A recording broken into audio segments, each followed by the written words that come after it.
Today is Read a Book Day. Some of our students wanted to share their favorite books with their peers and the school community. Here are their stories. One of my favorite books is The Bell Jar by Sylvia Plath, which is about Esther Greenwood, a summer intern writing for a fashion magazine in New York City during the 1950s. Esther struggles with issues of identity and social norms, which leads her to having a mental breakdown. I thought it was very interesting how the book explored mental illness and the pressure of social expectations on women at the time. At the dawn of the next World War, a plane crashes on an uncharted island, stranding a group of schoolboys. At first, with no adult supervision, their freedom is something to celebrate. This far from civilization, they can do anything they want. Anything. But as order collapses, a strange howls echo in the night, and as terror begins its reign, the hope of adventure seems as far removed from reality as the hope of being rescued.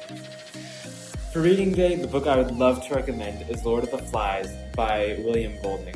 Personally, I love this book because it's just very exciting to read, especially if you're a young boy. And reading improves vocabulary, and there's no harm in improving vocabulary. So for reading day, I recommend this book, Lord of the Flies. It's amazing. Go read it. Hi guys, it's Read a Book Day, and so today I'm going to tell you about my favorite book. It's Ember in the Ashes by Sabah Tahir. An orphan fighting for her family, a soldier searching for his freedom, a story burning to be told. Laya is a scholar living under the iron-fisted rule of the Martial Empire. When her brother is arrested in the dead of night for treason, and her loved ones slain, she must go undercover as a slave at the Empire's greatest military academy. It's one of my favorites, and I hope it's I just wanted to talk about one of my favorite books, which is Serpent and Dove by Shelby Maharan. And it's about a witch and a witch hunter that are thrust into holy matrimony. There was only one way such a story could end, a stake and a match.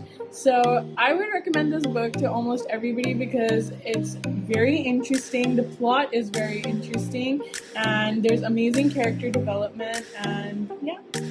Today is Read a Book Day, and in honor of it, I will be sharing with you my favorite book, The Fault in Our Stars by John Green. Despite the tumor shrinking medical miracle that has brought her a few years, Hazel has never been anything but terminal. Her final chapter inscribed upon diagnosis.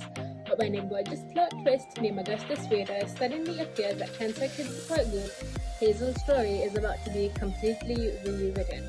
This has been one of my absolute favorite books since I was in grade 5. Even till this day, I find myself constantly going back to it. John Green's description is just so thorough and so vivid. It draws me back to it.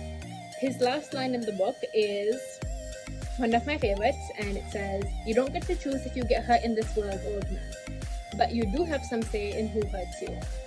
Definitely worth a read. It's this.